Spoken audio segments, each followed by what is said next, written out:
Hello, I am an old fart, and I have a guilty pleasure. I like knives. I'm not an expert or an official representative of anybody or anything in any way, just like knives. Today, as we take a tour through my collection of small folding pocket knives, we're going to look at this unit. This is a Monterey Bay Knives Old Guard. Really nice, high-quality knife in the sort of medium to large size category. So let's go through this a little bit. I had a few Monterey Bay knives before I picked up this one. They're one of those companies that can't make as much as they sell, so they're pretty much always out of stock, and you grab what is available for the few minutes that they're in stock. So I had a couple of their other knives before this one, even though this was actually their first entirely homegrown design. It wasn't my first purchase. I had the EZC and the XLC knives before this one, both very similar Ray Laconico designs. So I was already inclined to like this company. And there was an announcement on their Instagram page that there would be a drop coming of these.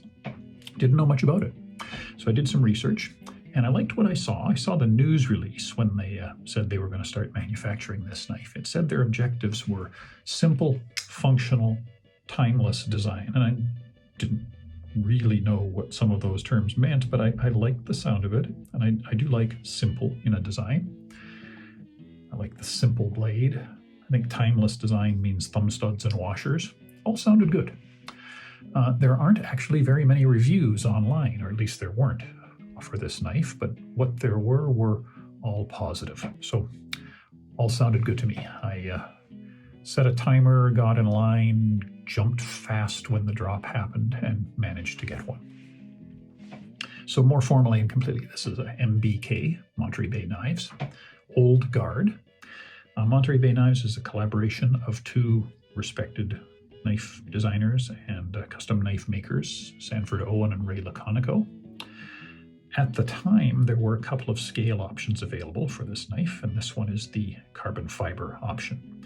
Now, interestingly, this is a frame lock knife, and the scale is only on one side, on the presentation side. The other side in every option is the sandblasted titanium, so there's scales only on one side.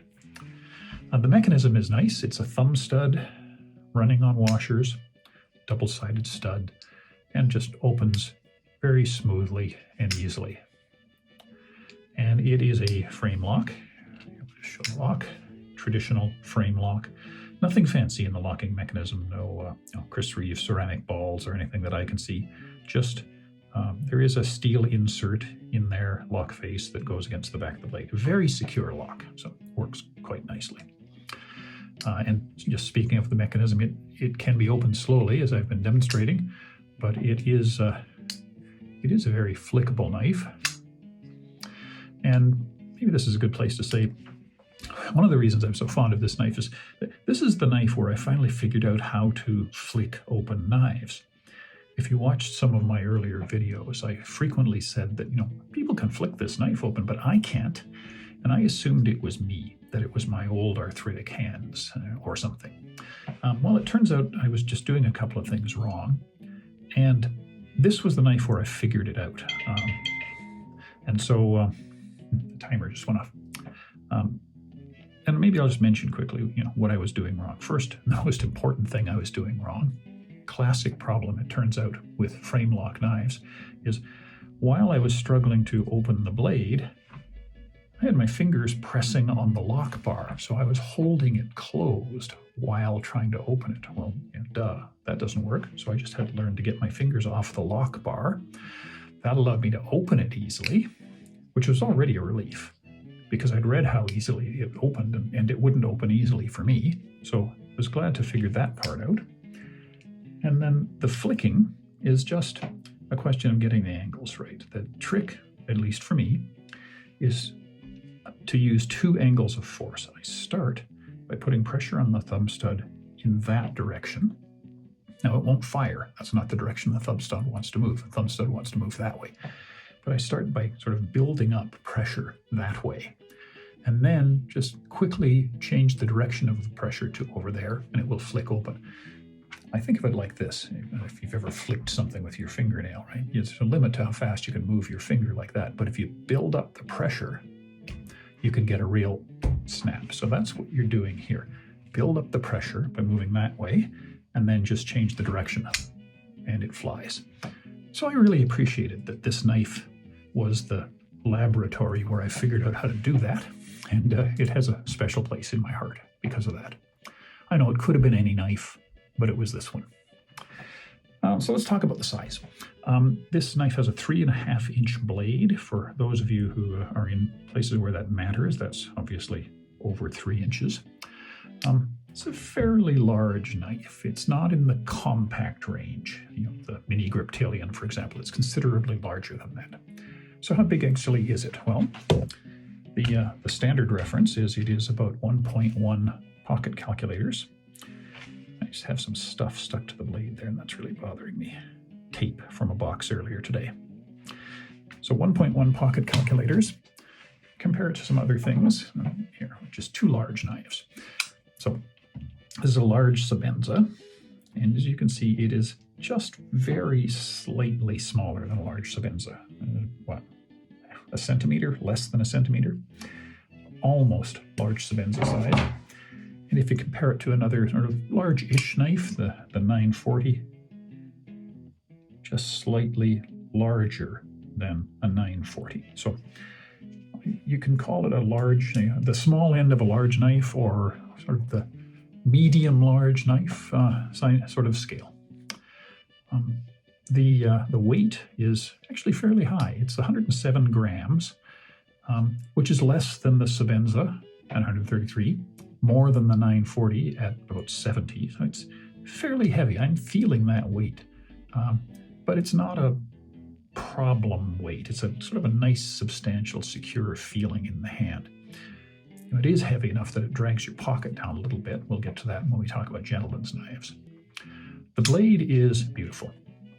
It is a simple, classic drop point. I love that shape and style.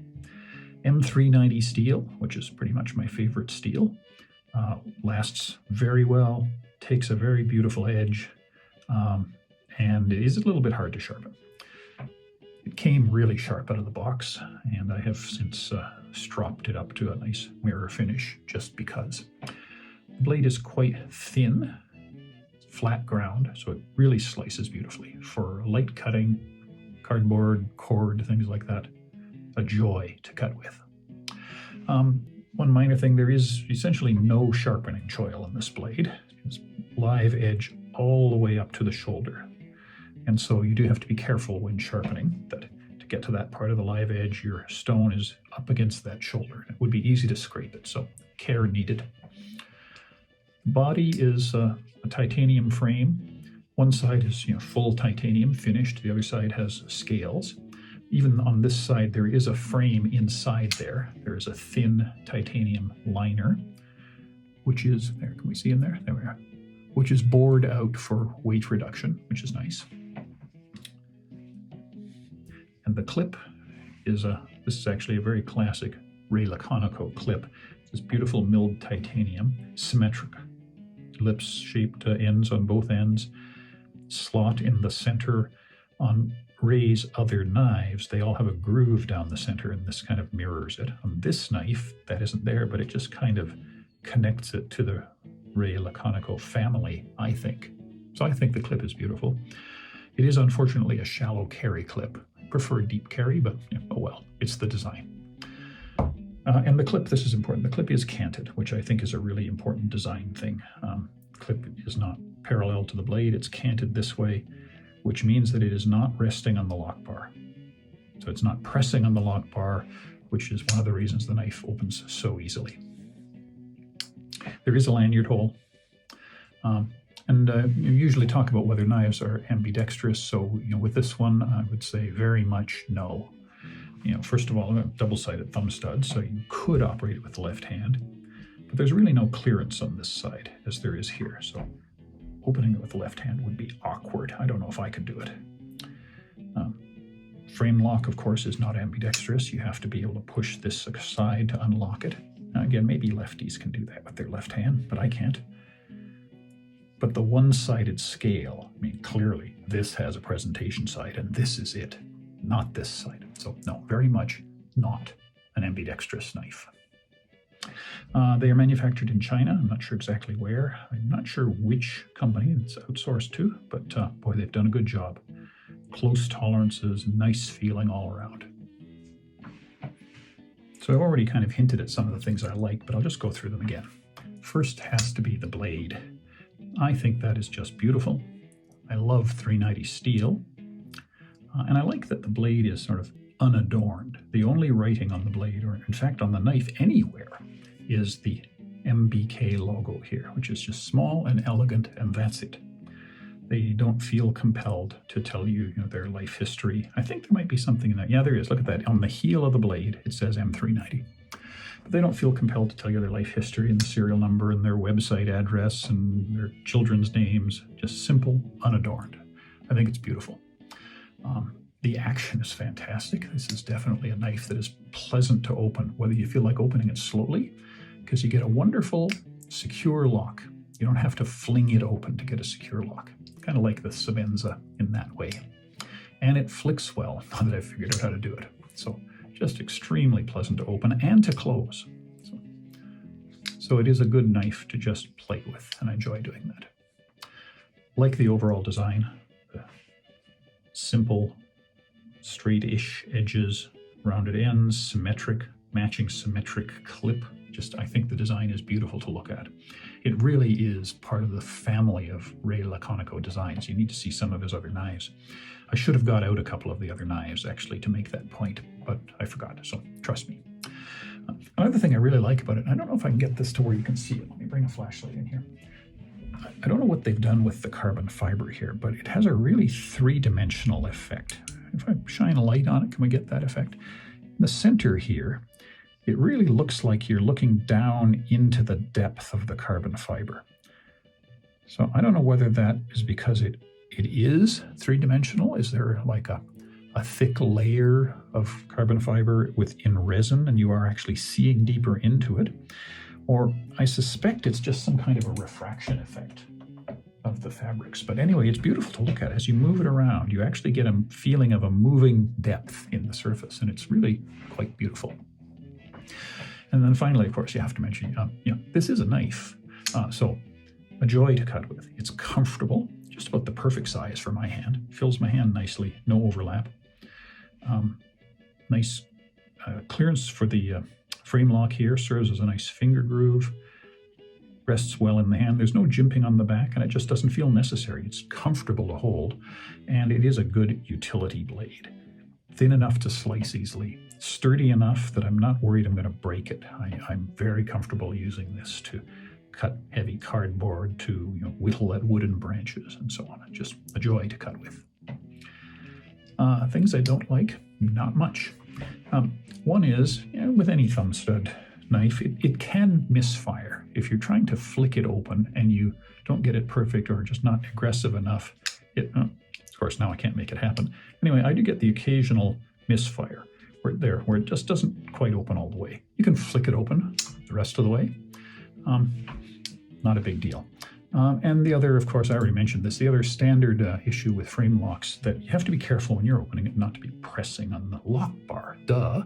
But it took me a while to learn that. So anyway, there's not complaints about this knife, just about the design in general. So, knife I like a lot. How about my internationally unknown rating system? Let's start with NTGK, which is for non-threatening gentleman's knife. Well, it's going to do well there. We'll do the non-threatening and the gentleman's knife separately. For non-threatening, this is going to do very well. The good news is you can open it slowly. And it's important for non-threatening to open a knife slowly so people don't go, switchblade. You can even open it two-handed, and in front of very nervous people, I tend to do that. But the mere act of opening a knife one-handed scares some people, so you have the option of not doing that. And it just doesn't look tactical. It looks like a handsome utility knife, so it's not scary. On the bad, it's just slightly into the too big category. And that's a knife, not a pocket knife. And I know people who are nervous just because it's a little large. Now, I find if I'm careful how I bring it out and how I use it, that's not a big problem, but it's there. It's a little bit on the large size to be non-threatening. If only they made the same knife just a little bit smaller. And that was a hint. They do. So stand by for a view at that knife. Anyway, lots of good, not much bad. I'm going to give it an A for non-threatening. For a gentleman's knife, the good is the carbon fiber is really classy. The subtle design is classy and gentlemanly. The understated markings, classy and gentlemanly. But again, as a gentleman's knife, it's a little bit big and heavy. It is heavy. It weighs down the side of your dress pants when it's clipped into your pocket, and there's clearly something there. And with the shallow carry clip, that much is sticking out of your pocket. There's clearly something there. So that's a little bit ungentlemanly. I would give it a B+ as the gentleman's knife. So overall, for an NTGK, I'm going to score it an A for non-threatening gentleman's knife. To be an A+, it would have to be just a little less large. Next rating will be the KN rating. What will my knife nerd friends think? Well, this is all good. It's a boutique manufacturer, so it's hard to get. Not as hard as some, but rare. And that adds a bit of sexiness to it. The steel is fantastic. The design is handsome, and it's part of a family of handsome designs. The action is fantastic, and it's a great blade shape, great blade steel. So my knife nerd friends love it. A+ for KN.